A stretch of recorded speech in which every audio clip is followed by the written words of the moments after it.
Muy buenos días, hermanos. Dios los bendiga en este domingo 12 de abril, domingo de resurrección. Sabemos que nuestro Señor Jesucristo venció a la muerte, resucitando al tercer día conforme a las Escrituras. Este pues es un domingo de celebración, de gozo, de victoria, porque nuestro Señor venció a la muerte. Y vamos a meditar en la palabra esta mañana. Vamos a meditar en la palabra, y el tema que hoy quiero compartir con ustedes es sobre las actividades que nuestro Señor Jesucristo realizó la última semana de su vida aquí en la tierra. El Evangelio de Juan, capítulo 12, verso 1, dice así: 6 días antes de la Pascua, vino Jesús a Betania, donde estaba Lázaro, el que había estado muerto, y a quien había resucitado de los muertos. Y le hicieron allí una cena. Marta servía, y Lázaro era uno de los 12 que estaban sentados a la mesa con él. Muy bien. Entonces, Juan nos dice que Jesús llegó a la aldea de Betania 6 días antes que comenzara la Pascua. Sabemos que la Pascua empezaba el día jueves. Entonces hacemos la cuenta, él llegó un viernes, el viernes anterior a la Pascua. Estuvo ese viernes en la casa de Lázaro, María y Marta, y dice que el sábado por la noche le hicieron una cena en su honor, y en esa cena María lo ungió, preparándolo para su sepultura. Entonces María tomó un frasco de perfume de nardo puro, de alto precio, y lo derramó en sus pies y los enjuagó con sus cabellos. Vemos aquí un acto sublime de adoración de parte de María. Entonces, nuestro Señor pues llega 6 días antes de la Pascua. Él quería participar de esta fiesta, pero él también ya sabía que ese día iba a morir tomando nuestro lugar. Él sería nuestro Cordero Pascual que nos libraría del dominio de la muerte. Entonces, vamos a poner énfasis aquí en el hogar de Lázaro, de Marta y de María, porque es aquí donde Jesús y sus discípulos se van a hospedar durante esta última semana. Entonces van a estar yendo a Jerusalén y regresando, yendo y regresando, salvo el día miércoles, como lo vamos a ver más adelantito. Bueno, después de la cena del sábado, empieza su actividad del día domingo. Este domingo se le conoce como su entrada triunfal a la ciudad de Jerusalén. Podemos imaginar, hermanos, la fervorosa multitud que acompañaba a Jesús en su entrada triunfal a Jerusalén. El cortejo había pasado la cuesta del Monte de los Olivos, bajando por su costado hasta atravesar el valle del Cedrón, que en ese tiempo de la Pascua pues estaba rebosando de agua este río. En Palestina solía llover en aquellos tiempos, durante estos meses del invierno y parte de la primavera, es decir, de octubre a principios de abril, caía mucha agua. Entonces podemos imaginar el paisaje del Monte de los Olivos en esta primavera, cuando Jesús llegó para celebrar la Pascua.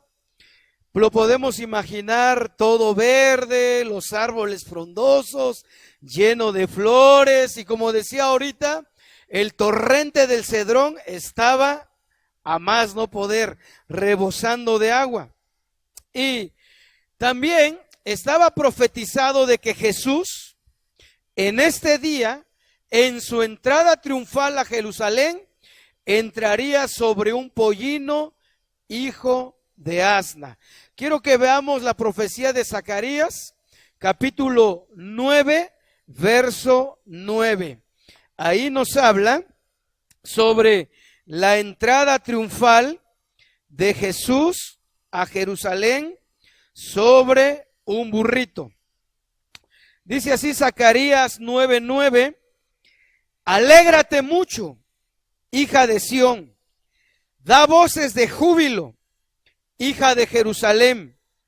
He aquí tu rey vendrá a ti, justo y salvador, humilde y cabalgando sobre un asno, sobre un pollino, hijo de asna. Zacarías pues profetizó este día, este domingo, su entrada triunfal a Jerusalén.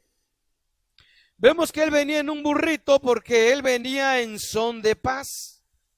Él no venía para derrocar al imperio romano. Él vino como un humilde salvador, como un humilde servidor de la humanidad, como aquel que puso su vida en rescate de muchos. Entonces él no entró en un caballo que es símbolo de guerra, sino en un burrito, hijo de asna, y que además era prestado el burrito. Mateo 21:8 dice que la mayoría de la multitud tendía sus mantos en el camino y él iba pasando. Otros cortaban ramas de árboles y las tendían en el camino.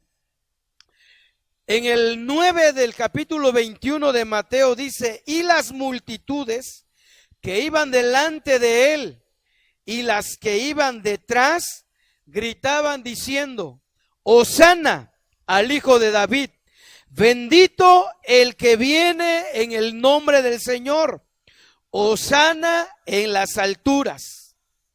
Fíjense, hermanos, que la palabra hosana es una expresión hebrea que significa ruego, ayuda, auxilio, salvación. Por ejemplo, el Salmo 118, 25. Hay una referencia a esto. Salmo 118, 25. Dice así: oh Jehová, sálvanos ahora. Te ruego, oh Jehová, que nos hagas prosperar ahora.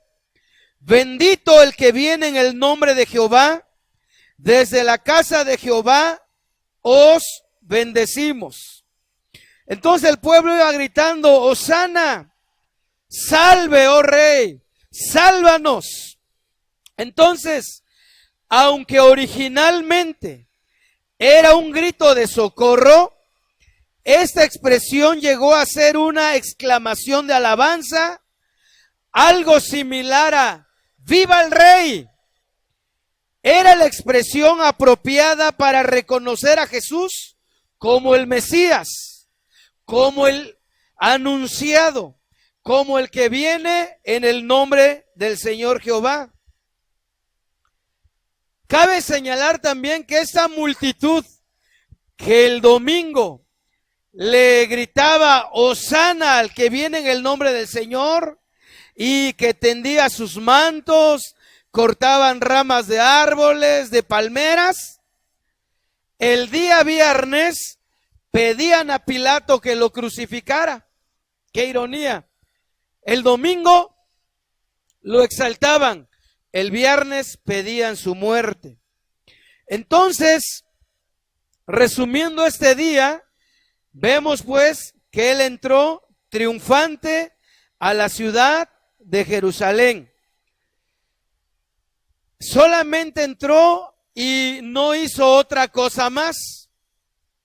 Dice el libro de Marcos capítulo 11, verso 11, lo voy a leer. Marcos 11:11, haciendo referencia del día domingo, el día de la entrada triunfal. Dice así: y entró Jesús en Jerusalén y en el templo, y habiendo mirado alrededor todas las cosas, como ya anochecía, se fue a Betania con los 12. Vemos pues que no hizo más que entrar cabalgando en un burrito. Entró al templo, observó todo, solamente observó y se despidió con sus discípulos. ¿Para dónde se fueron? Nuevamente regresaron a la aldea de Betania para hospedarse en la casa de sus amigos. Fue lo único que hizo el día domingo. ¿Está bien? Sigamos. El día lunes. ¿Qué hizo Jesús el día lunes? Bueno, en Mateo 21:12 y 21:18 dice que el día lunes, en primer lugar, maldijo una higuera estéril cuando él iba camino al templo, y después fue a purificar el mismo templo. Entonces, por el Evangelio de Marcos, nos damos cuenta que Jesús maldijo la higuera y purificó el templo en el día lunes. Así lo aclara Marcos, ya que Mateo condensa o junta los dos episodios como si hubieran sucedido en un solo día. Pero no, eso sucedió el día lunes. El día lunes. Y los discípulos se dieron cuenta de que la higuera había sido secada o se secó, pero ya en la mañana del martes. Hasta el martes se dieron cuenta. Muy bien. Vamos a ver un poquito en cuanto a la purificación del templo. Ya vimos que el domingo solamente él observó cómo estaba todo el ambiente. Pero el lunes él viene directamente para purificarlo, ya que habían hecho del templo una cueva de ladrones. Es decir, los líderes judíos, los que estaban a cargo de la fiesta, estaban haciendo negocios. Dice que él volcó la mesa de los campistas, de los que vendían palomas, corderos, bueyes. Entonces, él se indignó mucho porque habían hecho de la casa de su padre una cueva de ladrones. Los que estaban a cargo del cambio de monedas, pues robaban, ya que cobraban una cantidad muy exagerada para hacer el cambio de moneda que se estaba circulando en el templo en ese momento. Y no tenían compasión de la gente que venía de lejos y les robaban literalmente. También vendían los animalitos, principalmente a los corderos, los vendían en un precio muy alto. Y todo esto, fíjese, estaba orquestado por el sumo sacerdote Anás y Caifás. De hecho, Anás se dice que era el dueño de este gran negocio, el dueño del mercado. Quiero decirles un poquito quién era Anás. Anás era el suegro de Caifás, quien era el sumo sacerdote en ese momento. Anás ya había sido sumo sacerdote, al igual que sus 4 hijos, pero ahora está su yerno. Sin embargo, el control, el dominio, el poder lo ejercía Anás. y no Caifás. Por eso, este Anás es el responsable de hacer de la casa de Dios una cueva de ladrones. Y entonces el Señor expulsa a todos, ¿verdad?, que estaban allá haciendo negocio, estaban tomando ventaja de la gente a causa de la fiesta. El Señor pues se indigna y los corre, purifica el templo. Ahora, eso es en cuanto a la purificación del templo a grandes rasgos. Pero también dijimos que el día lunes maldijo a la higuera. Dice que ellos salieron de Betania muy temprano, iban camino a Jerusalén y en el camino vieron una higuera muy frondosa, con muchas hojas. Entonces Jesús se acercó a la higuera para tomar algunos higos, pero ¿cuál fue la sorpresa? De que no había fruto, porque la higuera con muchas hojas indicaba o daba la idea que tenía frutos, ya que antes de los frutos nacían primero las hojas. Entonces él se fue con la idea de que había frutos, pero no halló nada, entonces la maldijo. Y acá hay una lección muy importante, hermanos. Fíjense que la higuera, tanto en el libro de Oseas, en el capítulo 9, verso 10, y en Joel 1:7, la higuera representa a la nación de Israel. Siempre que leamos sobre la higuera en los evangelios, representa a Israel.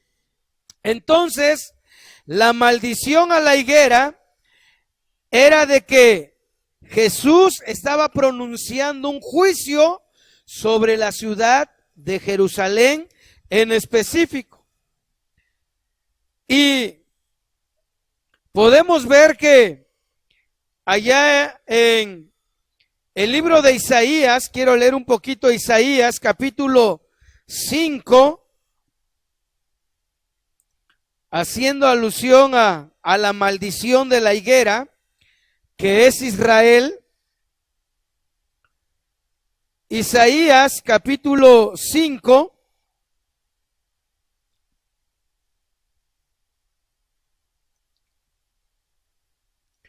versos 1 al 6.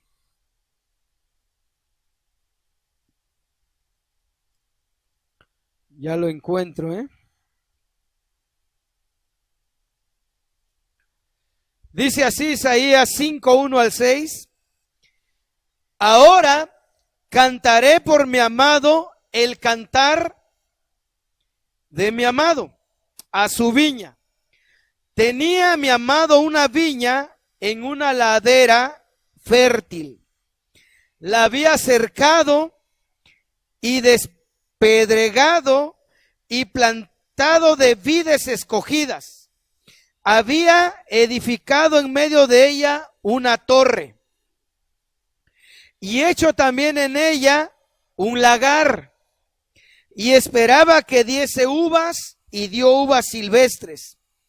Ahora pues, vecinos de Jerusalén y varones de Judá, juzgad ahora entre mí y mi viña.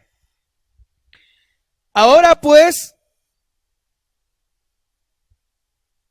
verso 4. ¿Qué más se podía hacer a mi viña que yo no haya hecho en ella? ¿Cómo esperando yo que diese uvas, ha dado uvas silvestres? Os mostraré pues ahora lo que haré yo a mi viña. Le quitaré su vallado y será consumida, y aportillaré su cerca y será hollada. Haré que quede desierta, no será podada ni cavada, y crecerán el cardo y los espinos, y aún a las nubes mandaré que no derramen lluvia sobre ella. Hay un juicio pronunciado para Jerusalén, ¿verdad?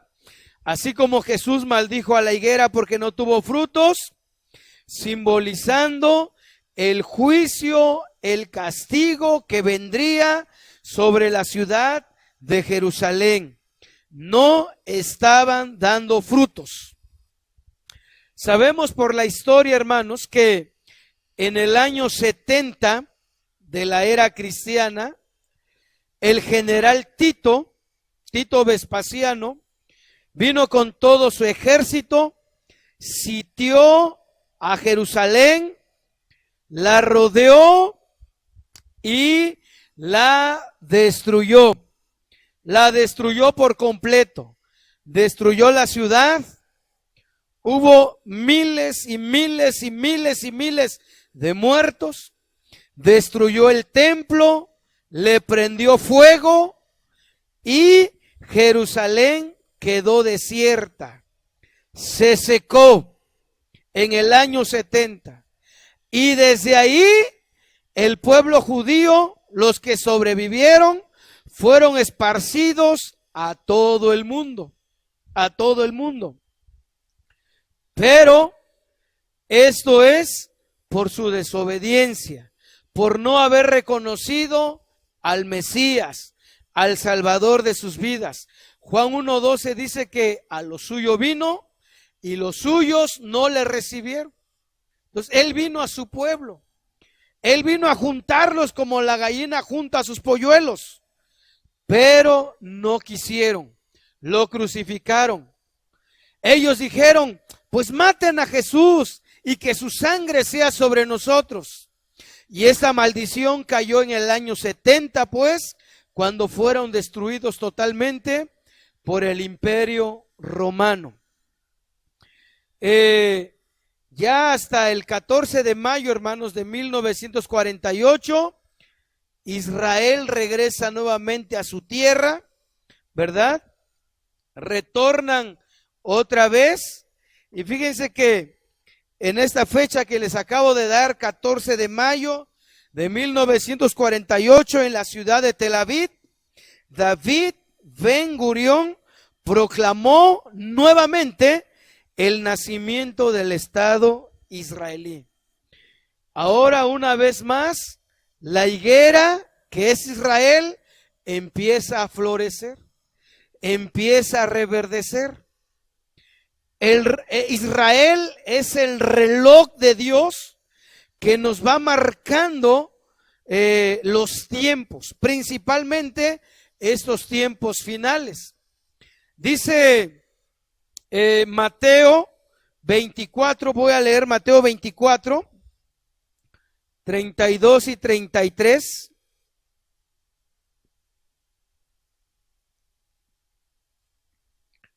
Mateo 24, 32 y 33 dice, de la higuera aprended la parábola. En otras palabras, de Israel aprended la parábola, la enseñanza. Cuando ya su rama está tierna y brotan las hojas, sepan que el verano está cerca.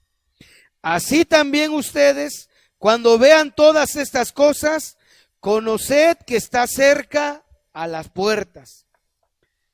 Desde el 1948, Israel ha empezado a florecer nuevamente. Y esto es señal de que el tiempo está cerca. ¿Cuál tiempo? El retorno de Jesús. En específico, Él viene por su iglesia. Y a partir de ahí se va a desatar una serie de calamidades que le llamamos la gran tribulación. Muy bien, hermanos. Sigamos adelante porque el tiempo avanza y vamos a ver el día martes.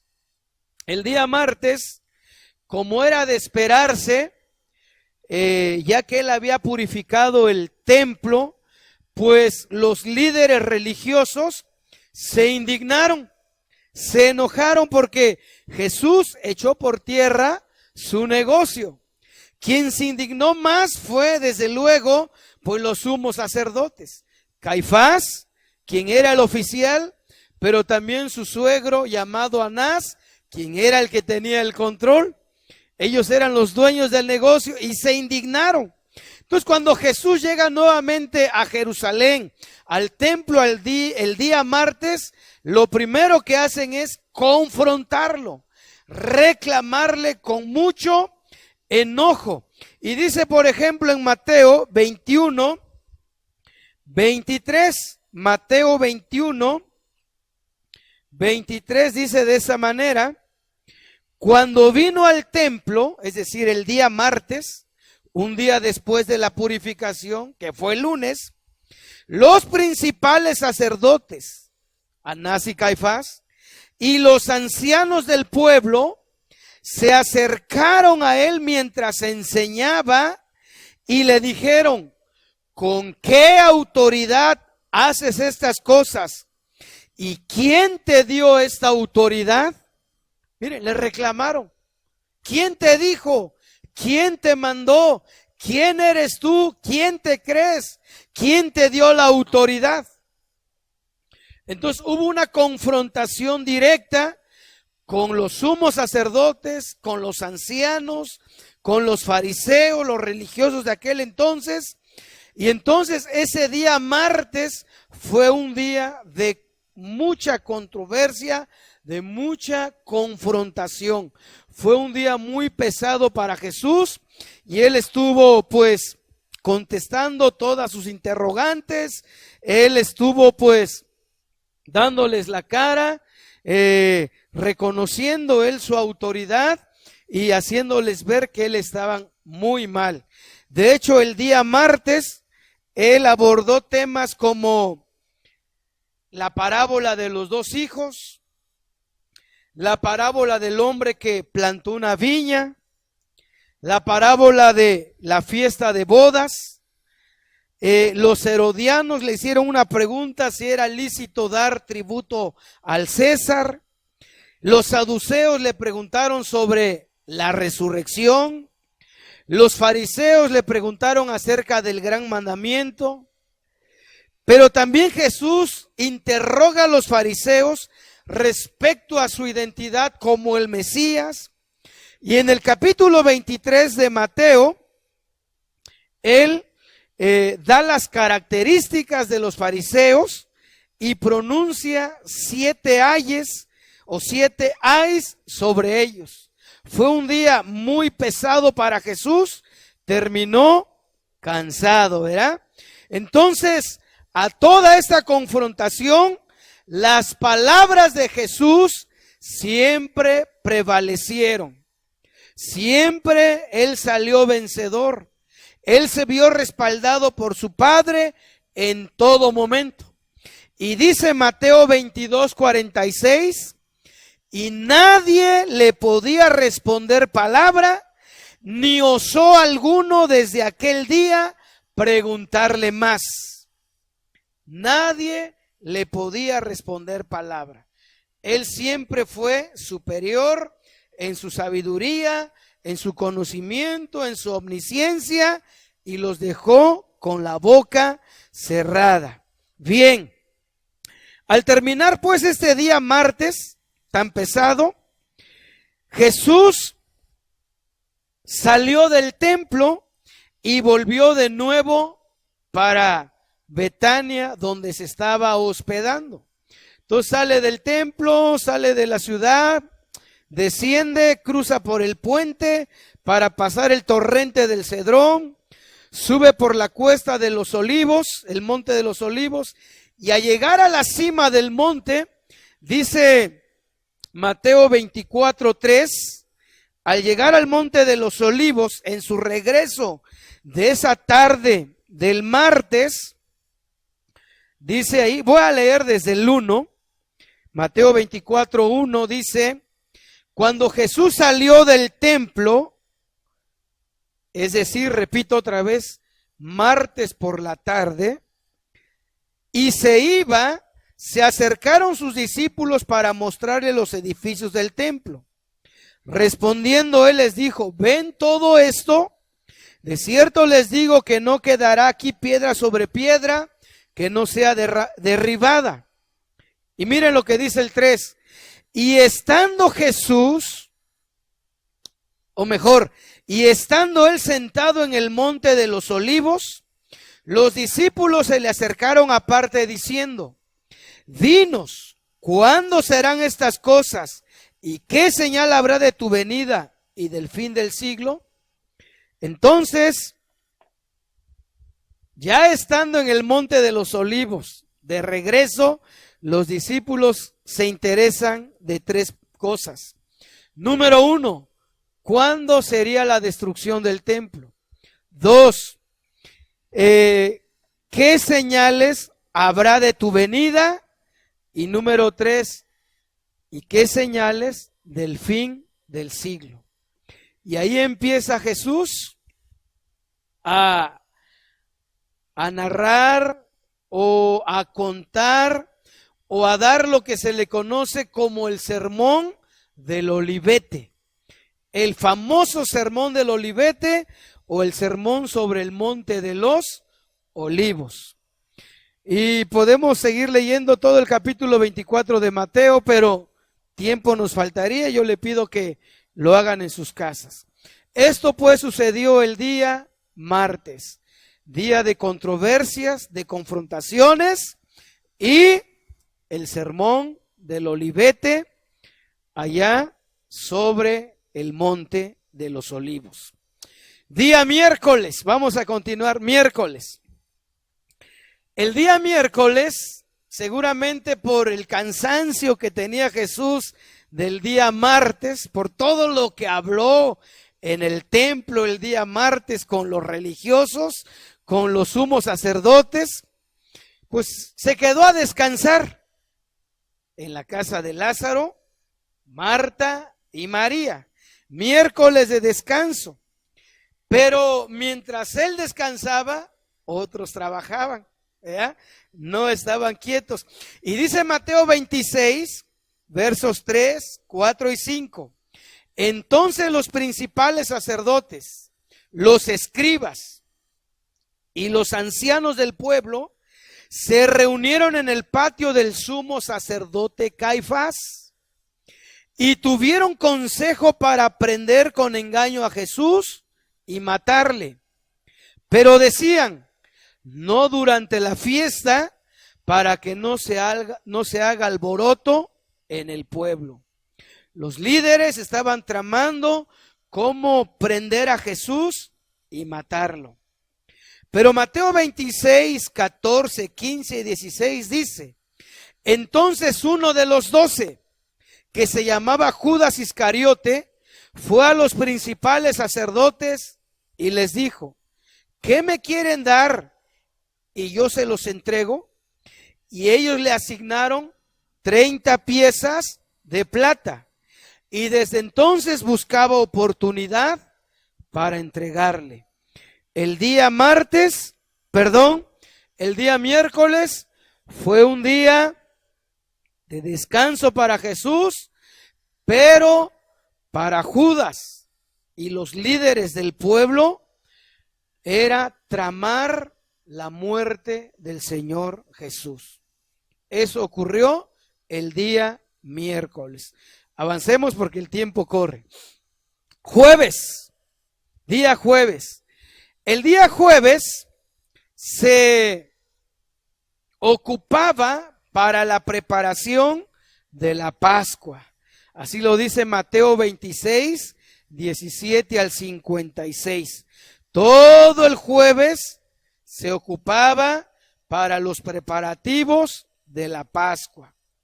Mateo nos dice que la cena quedó a cargo de los discípulos.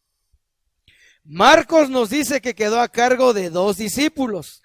Y Lucas nos da los nombres y dice que fueron Pedro y Juan. Marcos 14, 15 nos dice que la celebración sería en un gran aposento, que ya estaba todo preparado. Entonces, podemos ver un poquito acerca de lo que ocurrió el día jueves. Podemos pensar que muy por la mañana Pedro y Juan fueron al templo, al área, principalmente al patio de los gentiles, donde estaba el mercado donde se vendían los corderitos, y ahí Pedro y Juan fueron a comprar el corderito. Tenían que cerciorarse de que tenía que ser sin defectos. Posteriormente lo llevan al altar del sacrificio, donde tendría que ser sacrificado ese corderito, derramar su sangre. Y luego llevar la carne al aposento donde lo prepararían por la tarde y lo cenarían todos juntos en la noche.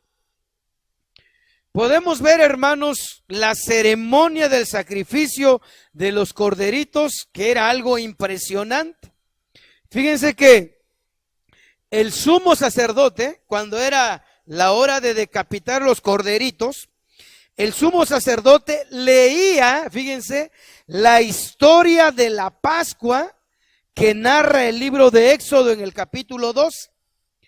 Y cuando el sacerdote concluía con las palabras, toda la congregación de Israel lo inmolará, o sea, lo degollará, al llegar a esta palabra, lo inmolará, los levitas, que eran los ayudantes, levantaban la cabeza de los corderitos y con un solo golpe de cuchillos bien afilados les cortaban la garganta.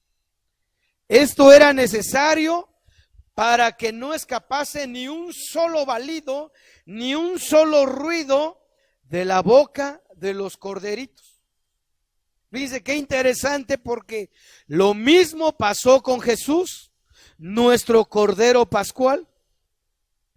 Él no abrió su boca, dice Mateo 27, 12 al 14, hablando de Jesús, nuestro Cordero que quita nuestros pecados, o quitó nuestros pecados, dice así: y siendo acusado por los principales sacerdotes y por los ancianos, nada respondió. Pilato entonces le dijo: ¿no oyes cuántas cosas testifican contra ti? Pero Jesús no le respondió ni una palabra, de tal manera que el gobernador se maravilló mucho. Él no abrió su boca delante de sus acusadores.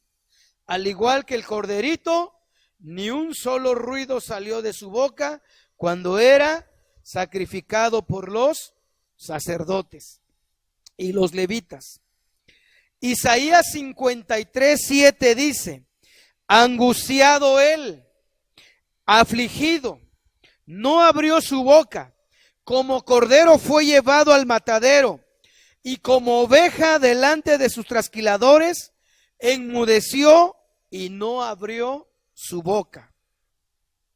Entonces, vemos que así como moría un corderito para ser cenado en la fiesta de la Pascua, así también Jesús murió no abriendo su boca, enmudeció.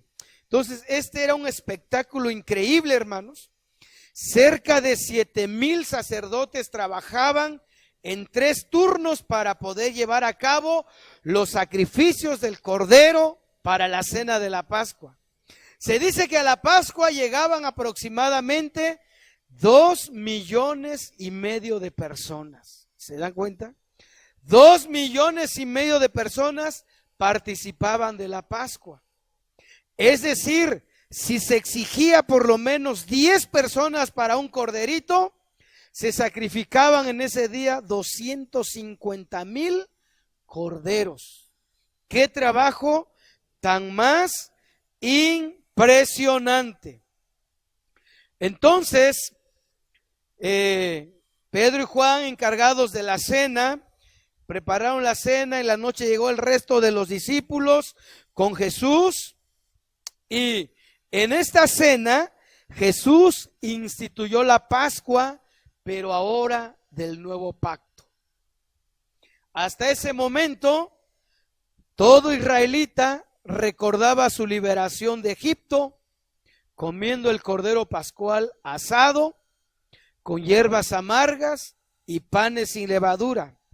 Pero en esta noche Jesucristo sería el Cordero y Él instituyó la Santa Cena, donde entregó los símbolos del pan y vino que representaban su cuerpo y su sangre que sería derramada en ese día. Vemos en Mateo 26, voy a leer Mateo 26, 26. Dice ahí, mientras comían, tomó Jesús el pan y bendijo y lo partió y dio a sus discípulos diciendo, tomen, comen, esto es mi cuerpo. Y tomando la copa y habiendo dado gracias, les dio diciendo, bebed de ella todos, porque esto es mi sangre del nuevo pacto, que por muchos es derramada para remisión de los pecados. Él en esa noche le dio a sus discípulos el pan que representaba su cuerpo, que sería despedazado horas más adelantito hasta llegar a la cruz y donde su sangre sería derramada. Solamente quiero mencionar, hermanos, este dato donde Jesús tomó la cena en esa noche con sus discípulos allá en el aposento alto. Fíjense que 2000 años antes,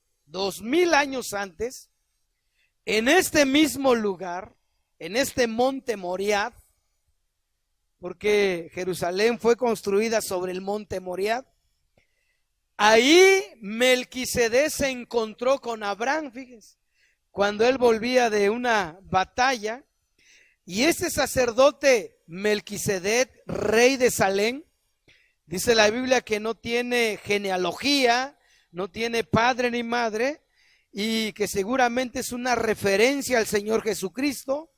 Dice que le ofreció pan y vino a Abraham. Qué interesante, ¿no? En ese mismo lugar. En este mismo monte también Dios le pide a Abraham ofrecer a su hijo, a su único hijo Isaac, para probar su obediencia.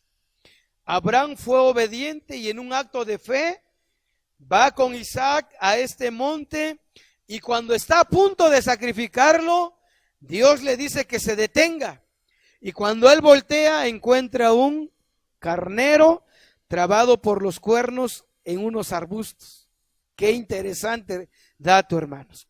Muy bien, pues eso es lo que ocurrió el día jueves, la celebración de la Pascua y la institución, ¿verdad?, de la Santa Cena por Cristo Jesús. Vamos por último al día viernes, la crucifixión de Jesús. Eso está en Mateo 26, 57 al 27, 56. La crucifixión. Pasada la medianoche, ya después de haber cenado con sus discípulos y haber dicho muchas cosas y haber entonado un himno, durante las primeras horas del viernes, Jesús fue llevado delante de los sumos sacerdotes, Anás y Caifás, las máximas autoridades religiosas. Es decir, él fue llevado a un juicio religioso, a un juicio judío, a un juicio delante de los de su mismo pueblo. Juan 18, lo voy a leer, dice así, Juan 18, versos 13 y 14. Y llevaron primeramente, lo voy a leer desde el 12. Entonces la compañía de soldados, el tribuno y los alguaciles de los judíos prendieron a Jesús y le ataron. Y le llevaron primeramente a Anás, porque era suegro de Caifás, que era sumo sacerdote aquel año. Era Caifás el que había dado el consejo a los judíos de que convenía que un solo hombre muriese por el pueblo. Entonces, en las primeras horas del día viernes, fue llevado a un juicio religioso delante de Anás y Caifás. Al amanecer fue llevado ante las máximas autoridades políticas de Palestina. Dice Lucas 23, voy a leer Lucas 23 para ver este asunto.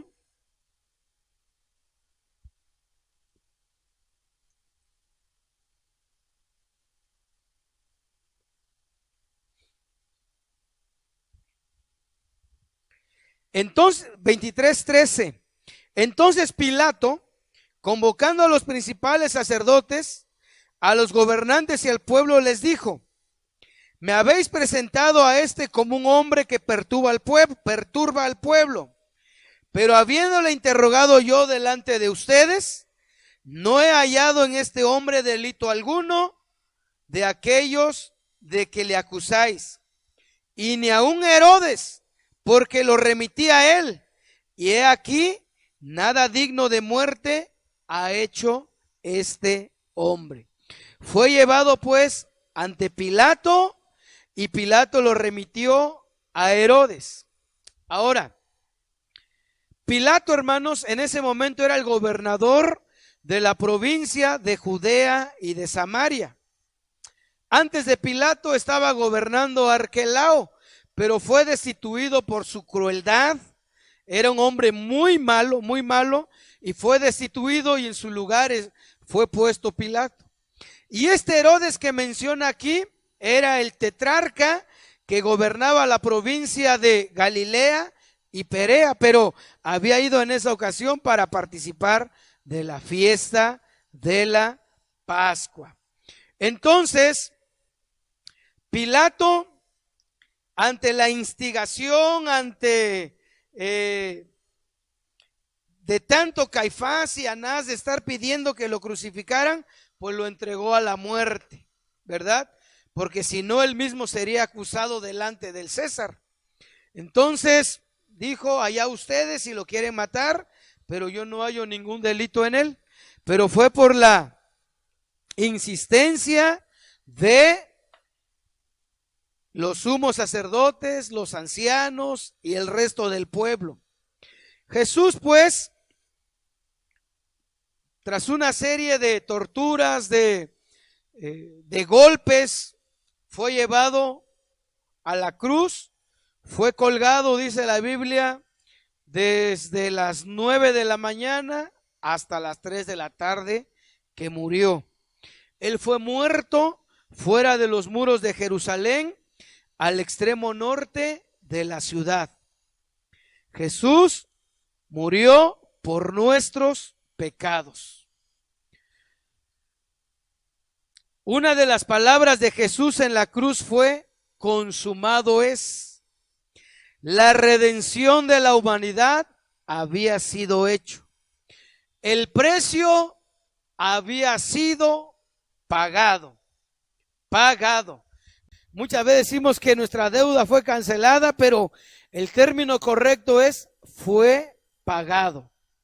Sí, Dios nos perdonó, nos canceló la deuda a nosotros, pero alguien tuvo que pagarla, y ese fue Jesús, y lo pagó con su sangre, entregando su vida en rescate de nosotros. Entonces, ahora es posible la justificación de la raza humana. Ahora Romanos 5:1 dice: justificados pues por la fe, tenemos paz para con Dios por medio de nuestro Señor Jesucristo. Ahora Dios nos declara justos por la fe en Cristo Jesús. Romanos 5:10 dice: porque si siendo enemigos fuimos reconciliados con Dios por la muerte de su Hijo, mucho más, estando reconciliados, seremos salvos por su vida. Hechos 17:30. Pero Dios, habiendo pasado por alto los tiempos de esta ignorancia, ahora manda a todos los hombres en todo lugar a que se arrepientan. Entonces, Así culminamos hasta este día, día viernes, donde Jesús fue muerto en una cruz, fue crucificado. Hermanos, ya más adelante podremos ver sobre el poder de la resurrección, pero hasta este momento concluimos con lo que pasó en esta última semana, empezando desde el día domingo, la entrada triunfal a Jerusalén, lunes, purificación del templo, maldición de la higuera, martes, días de controversia con los religiosos en el templo y el sermón del Olivete, miércoles, descanso para él, pero actividad para sus enemigos, día jueves, preparación de la Pascua y celebración por la noche, y día viernes, crucifixión de nuestro Señor Jesucristo. Espero que esta semblanza nos ayude a reflexionar sobre cómo Jesús vivió sus últimos momentos aquí en la tierra, con todo su amor, con mucha pasión, como se le llama este año, el año de la pasión de Cristo. Yo les animo que vivamos la vida cristiana con mucha pasión, con mucha fuerza, con mucho gozo, sirviendo ahora con gratitud a nuestro Salvador. Que Dios les bendiga.